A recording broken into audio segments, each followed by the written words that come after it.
everyone, welcome to Innovate Mentor. So today I'm going to talk about our next phytohormone, that is abscisic acid. If you've not seen the last video, so please go and watch because I have discussed many phytohormones before also. So today we are going to talk about abscisic acid first part, where I'm going to talk, that is introduction part, discovery part and the biosynthesis part. So here it is our introduction part. ABA is one of the class of plant hormone. हमारा जो ABA है उसको हम abscisic acid भी कहते हैं. तो ABA जो हमारे पास हार्मोन है वो भी एक टाइप का क्या है, प्लांट हार्मोन है. Abscisic acid is ubiquitous hormone in a vascular plant and has also been found in a mosses, some phytopathogenic fungi and wide range of metazoans. तो ये जो हमारे पास एब्सिसिक एसिड होती है ये किस टाइप के एक यूबिक्यूटिनस हार्मोन है जो कि किसी प्लांट के वैस्कुलर प्लांट में प्रेजेंट होती है and also been found mosses में भी देखने को मिलती है, फाइटोपैथोजेनिक फंजाई में भी देखने को मिलती है और and a wide range of metazoans, और मेटाजोन्स में भी काफी ज्यादा मात्रा में देखने को मिलती है, ये पाई जाती है. एबीए इज अ 15 कार्बन टर्पेनॉइड और अ सेस्क्विटी टर्पेनॉइड. तो अगर बात करें तो एबीए जो हमारे पास है वो कितने कार्बन की है, 15 कार्बन टर्पेनॉइड से बनी है. It is regarded as the stress hormone. हम एबीसी एबीए कह सकते हैं या एब्सिसिक एसिड कह सकते हैं. ये एक टाइप का स्ट्रेस हार्मोन भी है प्लांट के लिए. ABA is synthesised in vascular tissue of leaves.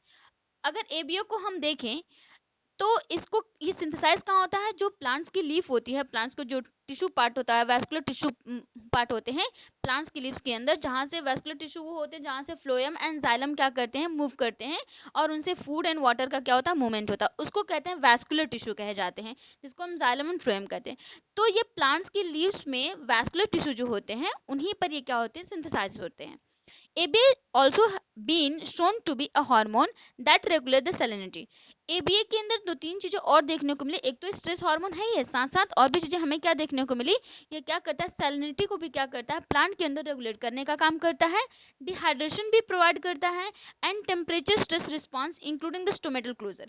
साथ ही साथ स्टोमेटा के क्लोजर की प्रॉपर्टी भी करता है, लेकिन उसके साथ साथ टेम्परेचर या स्ट्रेस रिस्पॉन्स की भी जिम्मेदारी किसकी है, एबीए एसिड भी क्या करता है, परफॉर्म करने का काम करता है. तो ये हमारे पार्ट रहे, इंट्रोडक्शन के पार्ट थे. अगर हम अपने नेक्स्ट पार्ट की तरफ चलते हैं, नेक्स्ट टॉपिक पर चलते हैं, that is discovery of the abscisic acid और ABA. Identified in the 1960s as a growth inhibiting compound associated with the onset of the bud dormancy and promotion of the cotton fruit abscission, that is fall off कहते हैं. तो इसको सबसे पहले देखा, identify कब किया गया था, 1960 में इसको आइडेंटिफाई किया गया था. किस बेसिस पे, अ ग्रोथ इनहिबिटिंग कंपाउंड के फॉर्म में. ग्रोथ इनहिबिटिंग कंपाउंड का मतलब ये होता है कि ऐसी एसिड, मतलब कि ऐसा एबीए है, ऐसा हार्मोन है जो कि प्लांट की ग्रोथ को क्या कर दे रहा है, रोकने का काम कर रहा है. उस वे में इसको फाइंड आउट किया गया था. और साथ ही साथ बड की डोरमेंसी को भी क्या करता है, onset of the bud dormancy, bud की डोरमेंसी पीरियड को भी क्या करता है, एंड प्रमोशन, बड की डोरमेंसी कराता है. बड की डोरमेंसी का मतलब ये होता है कि आपके जो बड होते हैं उसमें लेट क्या कर देना, लेट कर देना. Promotion of the cotton fruit abscission, मतलब और क्या कर देना, जो हमारे पास कॉटन के फ्रूट्स होते हैं उसका फॉल ऑफ कराने का भी काम कौन करता है, हमारे पास उसको प्रमोट करता है, कौन, एब्सिसिक एसिड. तो ग्रोथ तो इनहिबिटिंग फैक्टर है ही है, ग्रोथ इनहिबिटिंग कंपाउंड कह सकते हैं आप. और क्या करने का, onset on the bud dormancy तो करता है, या साथ साथ ही जो प्रमोशन करता है, किस चीज को प्रमोट करता है, कॉटन फ्रूट की फॉल ऑफ में, मतलब कॉटन का फ्रूट है उसको फॉल ऑफ कराने में भी इसका काफी ज्यादा रोल प्ले होता है. Later work so that ABA promote the senescence. कुछ समय के बाद हम देखें तो ये एबीए के अंदर कुछ और भी देखने को मिला, क्या, सेनेसेंस प्रमोट करता है, सेनेसेंस को भी क्या करता है, प्रमोट करने का काम करता है. The process of proceeding abscission rather than the abscisic itself, मतलब कि जो प्रोसेस है एब्सिशन उसके साथ साथ एब्सिसिक इटसेल्फ, मतलब कि अपना खुद भी क्या करता है, एब्सिशन कराने का काम करता है. ये जो डिस्कवरी है किसके द्वारा की गई है, बाय फेडरिक टी एडिकॉट के द्वारा डिस्कवरी इनकी इसकी की गई थी.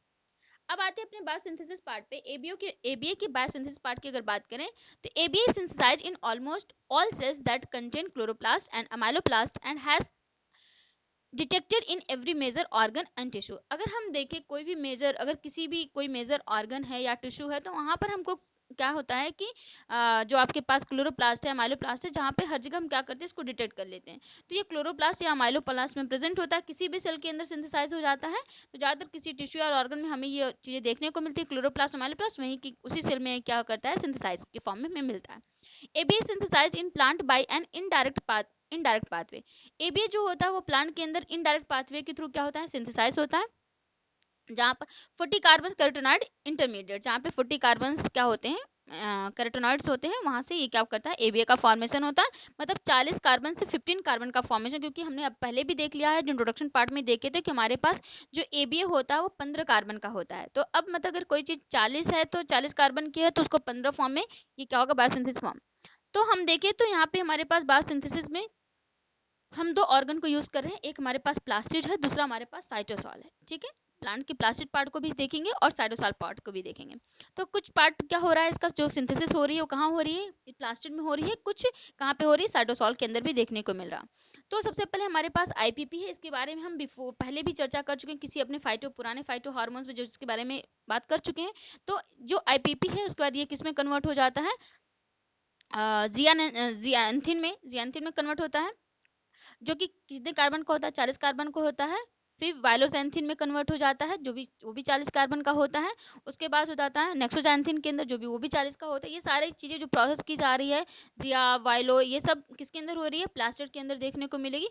फिर नैक्सो जैंथिन के अंदर, अगर नियोजैंथिन के अंदर देखें तो ये किसमें, जैंथोजिन के अंदर क्या होता है, कन्वर्ट होता है C15। अब ये पार्ट किसमें, साइटोसॉल में आ चुका है।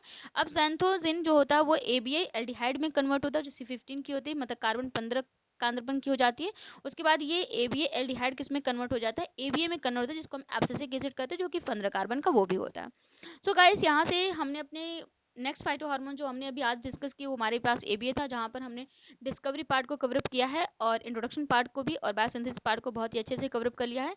अगर आपको कोई चीज़ समझ में इन तीनों में से नहीं आती है तो आप कमेंट कर सकते हैं। So thank you guys, bye bye, take care and keep learning.